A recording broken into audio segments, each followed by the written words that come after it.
Le sacrifice. C'est ton sacrifice, c'est toi qui te sacrifies pour les autres, trop pour les autres.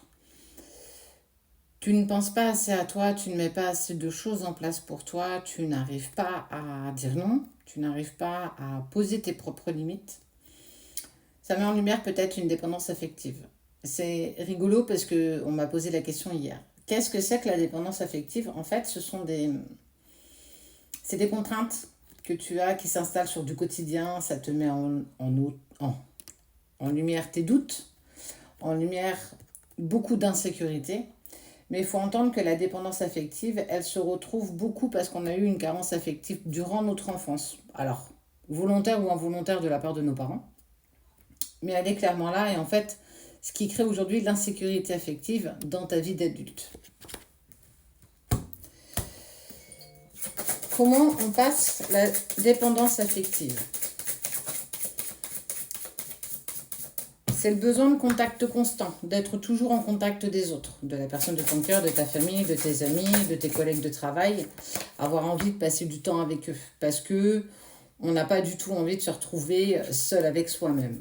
C'est aussi quand tu, par obligation, tu te retrouves seul avec toi-même, tu as tendance à allumer ta télé, à te mettre sur ton téléphone, à mettre de la musique, à ne pas rester dans le silence, parce que le silence te fait penser, parce que le silence te met en lumière ce que tu es. Ce que tu es, c'est le manque d'estime de toi, c'est le manque de respect de toi.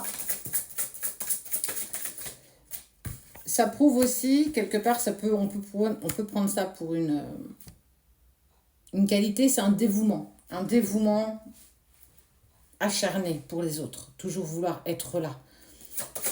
Alors pourquoi on fait ça? Moi, de ma part à moi, je l'ai fait parce que quelque part, on n'a pas pu m'aider. Donc je me suis dit, bah, écoute, si moi on n'a pas pu m'aider, je peux peut-être aider les autres. Je peux peut-être apporter un petit peu de ma bonté.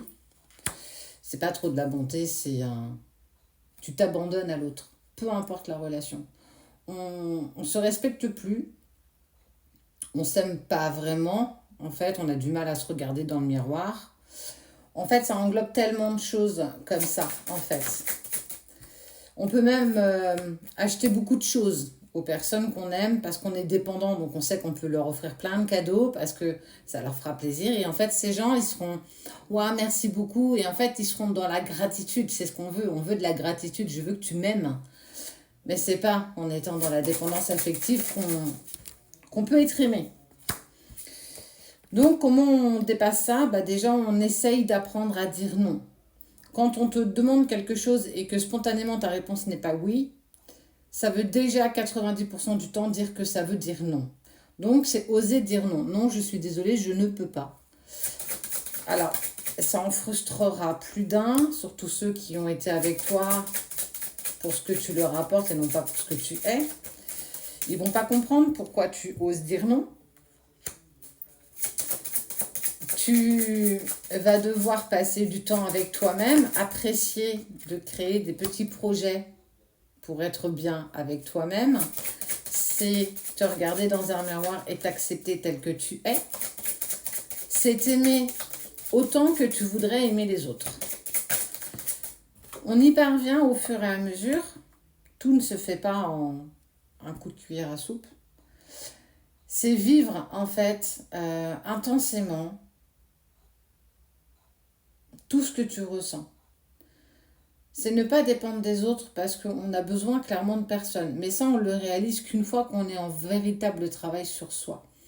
Pourquoi on a besoin de personne? Parce que qui, mieux que toi, sait ce dont tu as besoin. Là, on n'est pas sur de l'envie, sur le besoin. Après, pose-toi ces questions. Quand tu as l'impression d'être en couple et de ne pas être assez aimé, assez écouté, c'est toi qui n'arrives pas à t'aimer et à t'écouter. Donc, au lieu de demander à l'autre d'essayer de t'aimer comme tu le voudrais, ou comme tu penses le mériter, peut-être que c'est toi qui dois commencer déjà à t'aimer à ta juste valeur. Et plus tu changeras la vision que les gens ont de toi, enfin, plus tu changeras ta vision de toi, plus les autres prendront acte de la vision qu'ils ont aussi de toi. Ta vision est celle des autres. Ce que tu leur donnes, c'est parce que tu veux bien le donner. Mais à partir du moment où tu te respecteras suffisamment, les autres te respecteront aussi à ta juste valeur.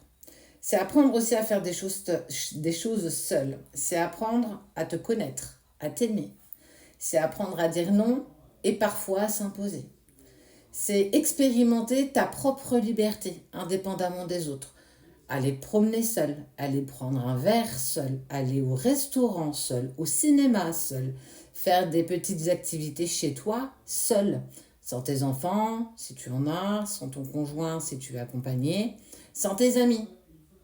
C'est oser prendre un temps pour toi. Ce qui est compliqué parce qu'on ne nous apprend pas à faire ça quand on est petit, on ne nous apprend pas à être seul, on ne nous apprend pas à être dévoué à soi-même, on nous apprend à être dévoué aux autres. Tu dois aider ton prochain, tu dois pouvoir accompagner cette personne si elle en éprouve le besoin.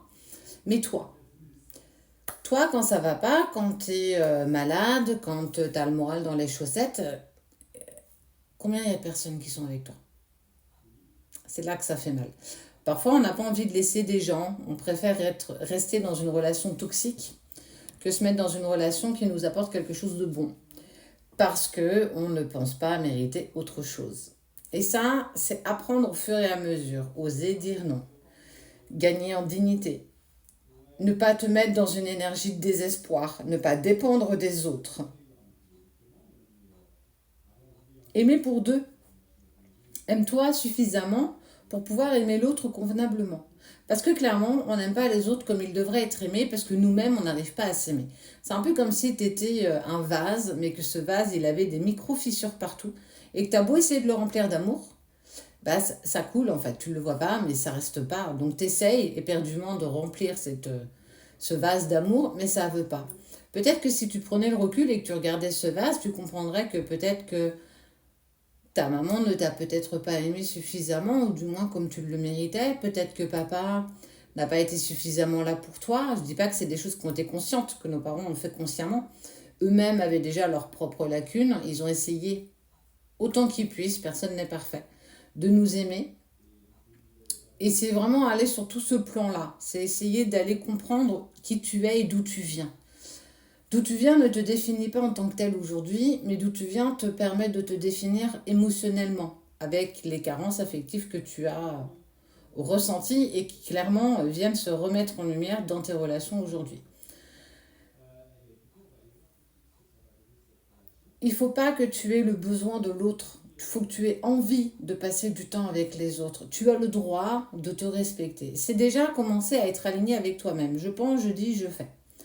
En étant dans je pense, je dis, je fais, ça veut dire que si le matin tu te réveilles et que tu as des poches sous les yeux et que tu as vraiment une sale tête, parce qu'il faut aussi se le dire, c'est le soir se dire sur le matin, ce soir je vais me coucher un peu plus tôt, je vais prendre un peu plus soin de moi. Un bain avec du sel, tu peux faire de la méditation, prendre un petit temps pour toi. On ne demande pas de passer 3 heures à prendre soin de toi, 10 minutes, 15 minutes pour essayer d'accéder à toi en fait. Écouter ce qui vibre en toi. Et c'est surtout ne pas te laisser déroger de ça durant ta journée. Je pense, je le dis, je le fais. Ça veut dire que même si le soir on t'appelle parce qu'on a besoin de toi, on t'appelle parce qu'on a besoin de te parler, et que tu avais prévu de prendre du temps pour toi, tu dois pouvoir imposer aux autres ce que tu désires. Je suis désolée, ce soir je ne suis pas disponible pour t'écouter ou pour sortir avec toi. J'ai envie de passer du temps avec moi, j'ai besoin de me reposer, je suis fatiguée. Si demain, effectivement, tu as envie qu'on sorte ensemble, on le fera. C'est te respecter, c'est pas manquer de respect à l'autre. Il y a plein de petites choses que tu peux mettre en place. Ose te regarder dans un miroir et dis ce que tu ressens quand tu te regardes. Avec sincérité. Et si tu pleures, tu pleures. Et tu seras de plus en plus fier chaque jour que tu essaieras de le faire. C'est essayer des douches énergétiques, de te laver pour essayer d'enlever tout ce que tu ne veux pas garder. C'est écrire sur un papier ce qui s'est mal passé sur ta journée et le brûler, le jeter à la poubelle parce que tu ne veux pas garder ces émotions négatives. C'est prendre un petit peu plus tous les jours soin de toi. Là, tu commenceras à combattre ta dépendance affective. Ça se fera avec le temps. Donc, garde confiance.